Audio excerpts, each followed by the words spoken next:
Welcome back, Maximum Octane. This is your host, Kim Hickey. I'm super excited about my guest this week. And he's a little different than the majority of my guests as far as topic. And the topic's going to be pretty different than what we typically speak about. But at the end of the day, it all comes down to what kind of person you want to be and how do you want to live your life and what tools and resources do we have to enhance our life and living. And also a businessman that's done some great things. So I want to introduce Mr. Otha Smith III. So welcome aboard. Thanks for having me, Kim. Happy to be here. So we had a little chat right before we went on air because one of my sons is a third as well. And we were laughing about the problems if you don't use the correct things on the end and how legal stuff and whatever. And everybody assumes you're a junior if they meet your father first. And so for parents out there that have not and are contemplating thinking about a third, it's an awesome thing, but think about the long term. So there are so many things that I want to speak to you about. Let's talk about your swag on your hat because that's pretty cool. That's your company's logo. Correct. Yep.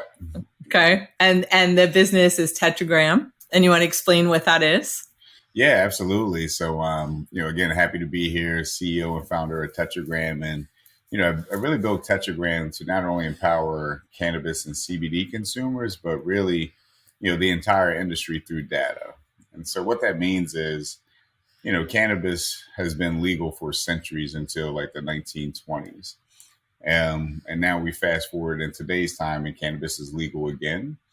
But unfortunately, cannabis being such a dynamic plant, it affects everyone differently. So I decided to create a mobile app that gives consumers the ability to document products that they've purchased, rate the effectiveness of that product, and then if they wish, they can share those reviews anonymously with other cannabis consumers or directly with their doctor or dispensary so that, over time as a consumer, when you're trying to figure out the right product to help for your medical condition, you will start to understand not only what products, but more importantly, what terpenes, cannabinoids, consumption method, and dosing amount is going to work best for like your fibromyalgia, for example. So that's what we do is really empowering the industry as a whole through data collection.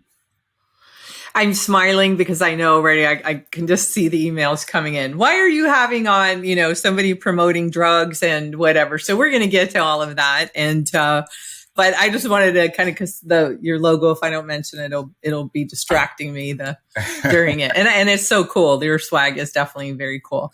So you have had like really interesting life and businesses and other things. So let's go backwards a little bit and get to where how did we get here? Because it's not the most conventional business, even though an app and science and data and is pretty conventional. But I know there are people that are going to be like, what? So why don't we talk about how did you get here? Because you have so much, like, when did you start your first business? Man, I mean, if we really take it back, I started my first business when I was maybe 13 years old. I grew up in a very rural part of Maryland, grew up on like 3-4 acres of land. So, it was my job to cut the grass. And so, I had a riding lawnmower as most There's so many jokes that can go with that right now, but I'm going to save them. Yeah, I'm about to say, I just opened the door on that one. But yeah, so that was my first job, my first my first taste of entrepreneurship. And so I started cutting my parents' grass, and then I started cutting my neighbor's grass, and then I put together some flyers, and my dad drove me around, put the tractor in the back of the pickup truck, and I used to cut grass for a living for a while when I was out of school. So that was my first taste at entrepreneurship. But what led me to create Tetragram wasn't a pleasurable experience. In 2006, I was involved in a car accident where I fell asleep at the wheel, was ejected about 30 feet, landed on my head, and pronounced dead on the scene. Oh. Yeah. So luckily, like my parents always said, I had a hard head, so I was able to escape that car accident. But as a result, once I was released from the hospital, I was just prescribed a nasty cocktail with different opioids. And we all know how damaging and, in some cases, they can end a person's life. And so after 3 years of using pills, I was just like, I can't continue to do this. The negative side effects associated with prescription pill use is dangerous. And so that's what led me to create Tetragram, because I've always been a fan of cannabis. But once it became legal, certain terminologies like terpenes, cannabinoids, which is what gives cannabis this unique smell and this unique flavor and effect, you just don't hear about that in the legacy market, right? Before cannabis became legal. So I knew if I was having this overwhelming experience to this new industry, I can only imagine how someone who is, never tried cannabis or hasn't tried it since, the 70s, how they might feel when it comes to embarking on this new landscape. A couple of the words you just mentioned, I have no idea what they mean. So you'll have to explain that. And so I'm one of those people. When I was a teenager, it was weed or a joint or whatever. And then so all of these other things, pot. right? Or pot. Yeah, pot. Mary Jane or something. I don't know. But yep. So I can't even imagine it. And I want to just touch on though quick about the opioids. And this is not, so again, I'm going to be getting emails of flying in. So this is not promoting cannabis use. This is not saying, hey, go out and start doing this. This is saying that there's alternatives to everything. And we bring you all kinds of alternative tools and resources in your business and your personal life and everything else. You talk about it. And this is one of those. And when you think about the opioid crisis in our country, I mean, it's a pandemic, it's whatever word you want to use, but almost every single family today is affected by it in numbers that I've never seen before. I mean, I grew up in New York and New Jersey, and I didn't see in Queens, so it wasn't the best this spot, but I haven't seen this kind of epidemic with drugs and all as I do today. And in talking to some of my friends that really good families, because you always hear, well, oh, they're on drugs because they're didn't have a good family, or their parents were divorced, or their dad wasn't around, or whatever. And that's a bunch of crap. And so we need to just put all that stuff aside in our judgmental stuff and be like, this can happen to anybody, opioid addiction. And it's from what I'm being told from some of the families, like my good friends and all, when it's happening is that, a lot of times it's an injury and then they take them off the pills for whatever injury and they can't be without those. So they go and get it somewhere else, because heroin, I mean, like young kids are doing heroin now. When I was growing up, only people from Vietnam, were shooting up heroin, and now they're doing all kinds of things with it. So we have to be aware of what the hell is going on. And this is like a serious thing. So I'm glad that you're providing something for people that they can look at it. And the stigma of what people do sometimes is crazy. And we all need to get over ourselves until we walk in somebody else's shoes, and there's so much research on pharmaceuticals and things that a lot of things are poisoning people, and they're just so. I just hope today, by the time we're done talking, people are not like, oh, he obviously had a horrible family or childhood growing up, or that person whose kid is hooked on heroin now because they had an injury playing soccer, or those things, and we can try to find a solution. And I think this is a wonderful thing to help people understand, because this doesn't have to be a horrible thing. I had an aunt that was dying of cancer, and there wasn't anything, and they prescribed her, I don't think they used the words you did, they prescribed her marijuana is what they called it, whatever, a few years ago. And it was the only thing that kept her from hurt her even to lay down. Like, it was the only thing that even gave her any kind of comfort. And so I think we got to get past what other things can we do? So when you talk about an app, because there's an app for everything these days, it seems like, I hear, and I'm sorry, I'm spinning because I just have so many things to ask you about. Okay, so here's the thing. So a couple myths. I want to maybe talk about some. there's people I know in my family, my neighborhood, they're like, oh my gosh, marijuana is bad. It's a drug, whatever. And then, but they'll eat gummies, or no, that's okay, because if you don't smoke it or whatever. Like, why do you think we have all these weird, like, that's okay, but this is not, that's medical, but that's not, like, what, why? Yeah. I mean, because at the end of the day, we as a society have been lied to about, the harms of cannabis. People have, for years growing up, people were told us it was a gateway drug to harder drugs, and things of that sort, which we know is not the case. But yeah, I mean, when it comes to different consumption methods, certain people prefer not to smoke just because, combustion at the end of the day is not the best form of consumption for anyone. So a lot of people rely on gummies or vapes just because they're very discreet. They don't, cannabis has a very unique smell. And so, when you're able to still get the effects of cannabis use but not have to smoke, that people find that very rewarding. And especially we saw a huge uptake in people's adoption of edibles, patches, topicals, during the height of COVID, because, I mean, let's face it, a lot of people were at home with their kids, and the last thing they wanted to do was let those kids see them smoking or smell that distinct smell. So it's another reason why there's been an increased rate of people using, alternative methods to consume, but still getting the medicine at the end of the day. All right, thank you. Because I just find that funny when they're like, no, that's bad, but I'll do this. It's like, okay, what's it? I'm not sure what the difference is. So there's that. So you've been doing a lot of research on plant-based medicines. You want to share a little bit about that? Yeah, absolutely. So, kind of what I was piggybacking on earlier, which is, there's been a lot of research that's been conducted internationally, or even nationally, about the benefits of cannabis use. I mean, the U.S. government has a patent on cannabis because they know it is a medicine. For real? They have a patent on it? Yep, U.S. has a patent on cannabis.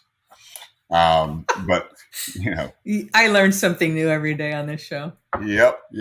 But, unfortunately, once cannabis became legal at the state level, so many companies were blossoming, and they started creating all these products. But the problem is there wasn't any research that was done to make sure that those products were safe, or let alone what those products might be potentially good for, because there is no FDA that is looking at these products, because it's still federally illegal. Now, it doesn't mean that the states aren't required to test these products. So the states do require that all cannabis products be tested so that they don't have heavy metals and pesticides, so that they're safe for consumption.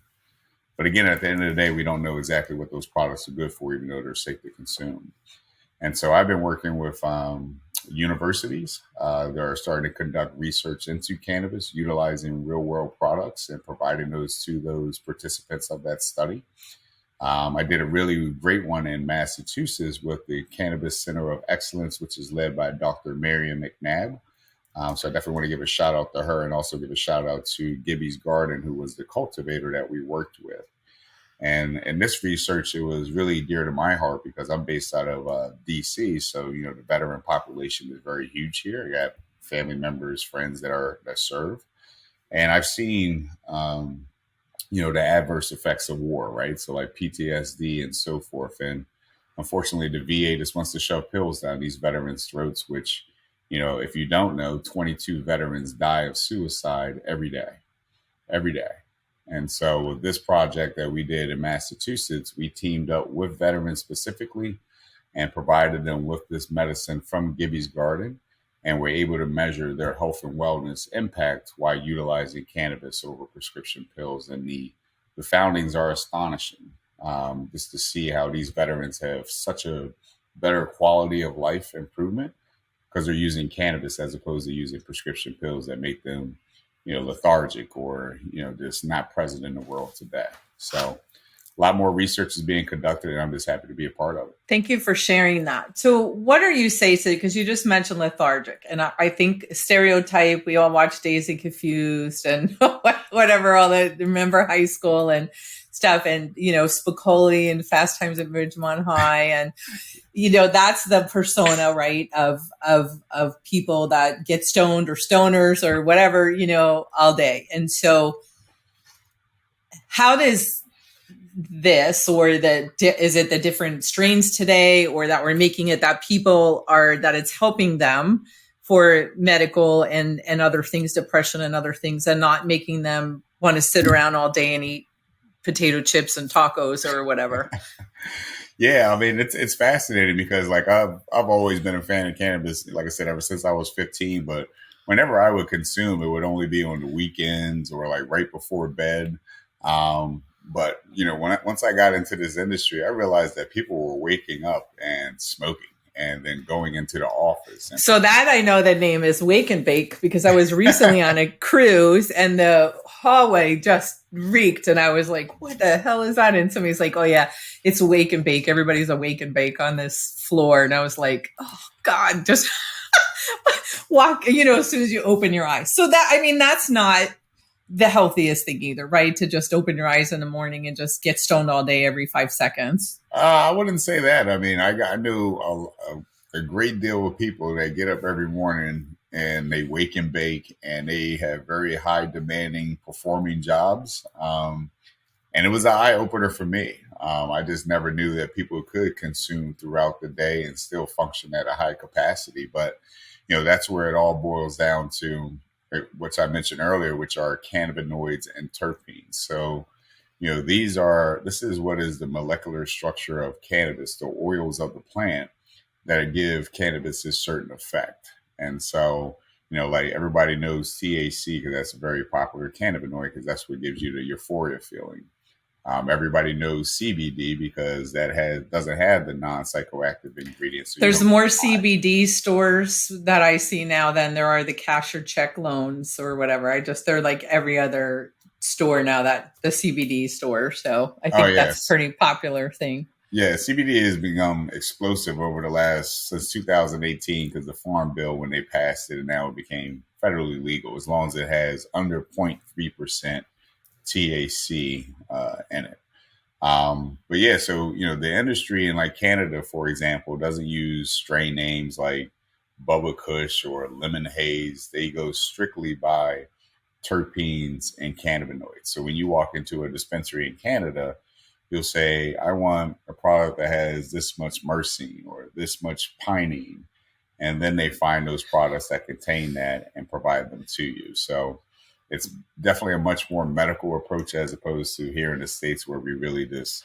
I think the other names you said first sound much more fun. Yeah, they sound a lot more I hear terpenes fun. And I'm picturing the thing on the ceiling that blows around the turbines and lets your air. So, okay, in the automotive industry, one of the things that happened when they started legalizing marijuana in some of the states is our shop owners had concerns about employees now using heavy equipment or, equipment, tools, test driving, being under the influence. And there's been a lot of conversations about if somebody tests positive, if there's an accident or whatever, is that in there from the night before? Is it from the morning? Like, how do they tell? So how do we navigate this as business owners of people using cannabinoids? Is that the right?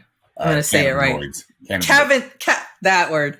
Cannabinoid. Now that I said it wrong, I'm not going to be able to say, okay, give me a minute. I'll get it. But that using, because that's a real concern, right? And whether it's anything, if they had too much Red Bull or they had too much whatever, when anything that alters somebody's performance or mood or whatever, that's a concern. That will it affect their judgment? Will it affect them driving? What can you tell us about that? Yeah, so that's a great question. It's really tough right now because, since when you consume cannabis, on a regular routine basis, those cannabinoids and terpenes, because your body produces these same cannabinoids and terpenes. So that's why cannabis has always been such a great medicine that God put here. But that being said, do you know the hate mail I'm going to get right now that you're giving God the credit for this? I know. I'm just setting you up. I'm going to be like all night answering. Go ahead. But, to your point, that's a question that everyone is trying to address into this industry because, when you use alcohol, for example, you might have a long night out on the town, but as long as you got at least 6, 7 hours, that alcohol tends to be out of your system in the morning. When it comes to cannabis, you can smoke one joint the night before and then go in tomorrow, take a urine analysis, and then you're going to show up being dirty.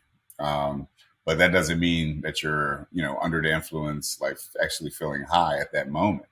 So it's really tough to gauge whether or not someone is really, in that state of euphoria when they're using cannabis, even though they test positive, because it just stays in your system for up to 30 days. And so it's tough. So you just brought up alcohol. I owned my own shop for 20 something years, and there are tech and in an industry, but it seems like there's tech a lot years ago that like the stereotype would be out at night and they would come in the next morning and they would reek of it, and they would still be sometimes drunk from the night before. Like they didn't have 6-7 hours sleep, and it was easy for me to say, you're not operating a vehicle. I'm concerned for your safety, my customer safety, and whatever. You need to go home and sleep it off and do whatever. When people are in the influence of other things that you can't like smell, or they're not, so obvious, I think it makes it harder. And you certainly, people come into work on pain pills. I didn't know, right? I wouldn't know unless they were doing whatever. So there are many times they could have been under the influence and I didn't have any idea because they didn't reek like a bar. Right. But so I guess it's just hard for how do you know when somebody, is there strains that can make you like not depressed during the day, but not impair your driving and not impair your, if you're under a car, that's a dangerous thing when you're sticking your hands in a running motor, when you're jacking a car up and all. And I'm just using that industry because that's what I'm in. Mm-hmm. Is there a possibility, or are there different strains or dosages of that people can take the edge off things if they're having something medical, but still be performing to standards and not putting anybody in danger? Yeah, that's what my company is. That's the whole reason I built my company, to try to figure that out. So the more data that we collect from consumers, completely de-identify. We don't collect any first or last names to associate people with that data. But the more data we can analyze, the more we can start to understand, what dosing amount still gives people the medical benefit, but doesn't actually impair them. One of the things when people who are new to cannabis and they say, hey, I want to give it a try. Like my doctor has told me I should try cannabis as opposed to, using prescription pills for the last 20 years.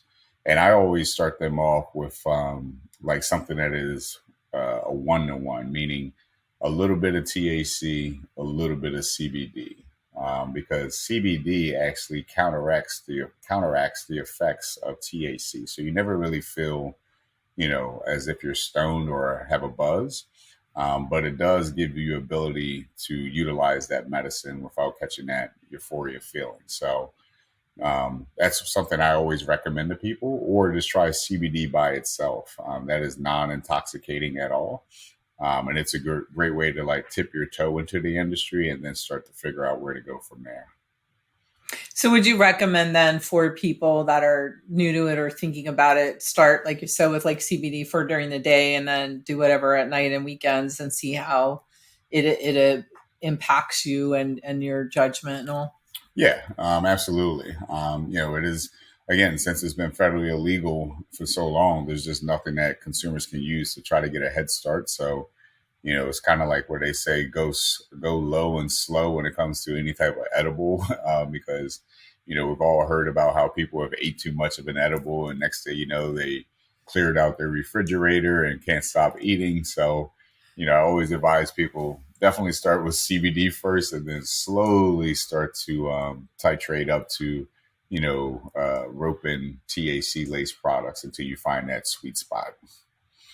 Awesome. So let's talk a little bit about business and the toll, because entrepreneurs typically get stressed out. There's a lot going on. And I don't think people realize about the effect that stress has on them physically. And I was just reading a study, I don't know, a few months ago, maybe a little longer, about some of us actually have an addiction to the stress. Like that, as much as we say, oh God, I don't want to be stressed out, that like we need that. And, it's doing it.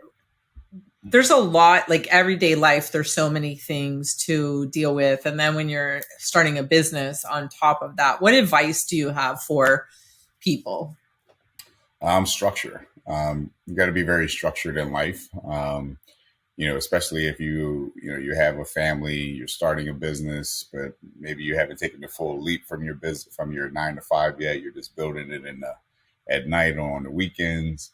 You got to have structure in place, be really organized so that you can dedicate whatever hours or time that you have to that business that you're looking to start. Because if you don't have any structure, you don't dedicate time, 5 years, 10 years will blow past and you'll still be stuck writing your business plan. So it's very important just to be organized and know that you need to dedicate time like anything else in order to see something come to fruition. So that's always been paramount. But then more importantly, like when I tell people, like, you got to love what you're building. If you don't wake up every morning thinking about that business, that's not the first thing you think about before you go to bed, you're probably not in love with it. If it's Or they're not waking and baking first, right? right. Exactly. You got to have a passion, because there's going to be a lot of dark times. There's going to be a lot of times when, that devil on your shoulder is going to say, oh, just quit and go back to your 9 to 5. But you got to have the passion and the resilience to just say, no, I'm going to stick this out, because it's during those tough times that, really magic happens.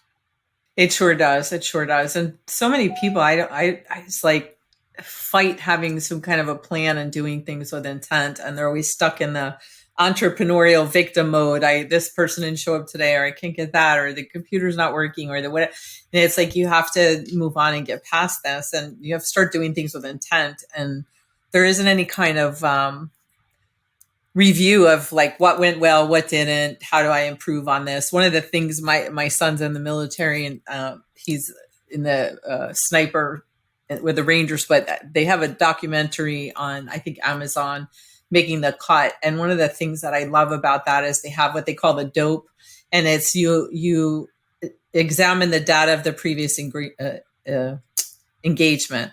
So every shot, every practice shot, every whatever, because they're shooting so far, they can't see with a naked eye sometimes where, and even if they're in the bullseye, but they're off like a, eighth of an inch, they have to know why, and they adjust to make sure. And so for me, I think that was like such a great analogy. And when I looked at that, I'm like, why doesn't everybody look at everything like that? Because if you don't, everything just keeps happening on accident. Like, if you don't look at what happened prior and how did this go and what can I learn from it? What can I take and make that best practices? What can I say? Ooh, I'm not going to put myself in that position again. So yeah. It's crazy. And I don't know why people just, it's hard. And I feel bad for them badly, because they want to do better, and they really don't understand the effects of how dangerous that pattern is of just looking in the second every day. Yeah, exactly. A lot of people are very short-sighted. They don't see long term. But to your point, like, yes, there's been, no one's perfect. I've made clear mistakes in running Tetragram, building Tetragram, but the key differentiator is I see those mistakes, I learn from them, and I never make them again. And then more importantly, just I think one of the key things that people need to understand is that, people that you might start the business with are not going to, in some cases, be the people that you cross that finish line with. And, that's okay. People come into your life, people come into your business, and they provide value at certain areas, but they're not always meant to stay there. So I think it's just important for people, again, and it all circles back to this being passionate about what you're doing, so that you say to yourself, regardless of who's with me now, who's with me when I cross that finish line, I'm not stopping my pace. I'm not slowing down. I'm like, my heart is like, I'm so happy you just said that, because we see so many businesses that, that person's been with me from the beginning, but if they're not providing value, you can buy them something, you can do them, give them something in part ways, because they're actually become an anchor that in a negative way, not a grounding force, but just holding you back from what. And I think there's a lot of times we want to say the people that got you to your first million are not going to get you to the second million. It's a different mentality. It's a different pace. It's a different level of intention. And many times those people that we start out with can't hang for the whole ride. Exactly. Yeah, that's pretty much it. Just full force ahead. Like I always tell people, like I got one speed in life, and that is full throttle. And that's just the way I move. Whenever there's something I don't know, I bring in people who know it better than me and anyone else, and let them handle that. It's all about delegating tasks to people who, have the skill set in order to continue to move the rocket forward. How do you trust them? Because that's the other thing we see is sometimes people hire a team because they know they need somebody that knows more than they do. But then everything that person advises them or that team, they're like, no, I can't. I got to be in the middle of it. How do you personally say, okay, I'm going to trust that this team I hired is going to do what I need? You have to set milestones. People come and, a lot of people talk a great game. Like I can do this, I could do that. It's like, okay, well, if you believe that you can definitely do that, we'll put you on a vesting schedule and we'll put milestones associated with that vesting schedule so that once you hit point A, you get this perk. Once you hit point B, you get this perk. It could be equity. It could be, monetary gain. But that's how you continue to dangle the carrot and make sure that people perform at their highest level. It's why in sales, rarely does any salesperson have like a really nice base salary, because at the end of the day, salespeople are hunters and they need to always be out hunting. The minute when they get to a point where they have a nice base salary, they no longer turn into hunters, they turn into farmers. And so that's how you could continue to keep that energy high, is creating these milestones. And if they hit them, great. If not, then that they're full of hot air and it's time to make a replacement. Love it. Well, I really appreciate you taking the time to join me today and putting up with all my seemingly silly questions. And I'm looking forward to all the hate mail I'm going to be getting, but that's okay because I like that too. So it amuses me how upset people get over some things that it just is like, really, that everything going on in your life and this little thing I said or whatever. Yeah. So it's awesome. So any final words that you want to share with our viewers and listeners? Yeah, absolutely. I mean, at the end of the day, like you mentioned, I'm not here to promote cannabis or CBD use. I'm just here to, share my personal experience and the experiences that I've seen from countless people who have utilized cannabis and how it has improved their lives dramatically. So my ultimate goal is just to put the knowledge out there, and it's up to you at the end of the day as a grown adult to determine whether or not you want to take that path to experiment. But I think you'll find it to be a rewarding one if you do so. I do encourage everyone to who might be interested in the work that we're doing to, follow us if you're on Instagram at the Tetragram app. Which you will have to spell completely out because that platform has banned us since we do cannabis content. But and you can always follow us and check out our website at tetragramapp.com. Awesome. I have all of the links are going to be in the show comments. And just a final thing on that. And if you don't like the conversation we're having, just fast forward it or disconnect. Got to stay on there. If you don't like the Facebook post, just scroll on by, people. Life is short. You don't have to get crazy about everything. Too short to stay stuck in your silo. There's that. Well, I love the hat. My family jokes about I can pack a refrigerator after Thanksgiving, that there's not a speck of anything. So when I look at that, I think of all my family's comments about my refrigerator packing. So I know that's not what it represents, but I'm gonna ship you a hat and some swag so you can wear it. All right, I will gladly wear and be like, listen, this is in honor of how I can do a refrigerator. So that's awesome. Love it. Well, I really appreciate you coming again, and everybody check out the website and all the other stuff, and there's information on there that's good and interesting and all of that. And love that you're an entrepreneur and that you got your game on pretty early and said, hey, there's another way here, then I'm not going to make all the money just doing this 1 yard and whatever. And you're able to have vision. So I appreciate you very much. And everybody stay safe, make good choices, and stay inspired. And I will be back next week.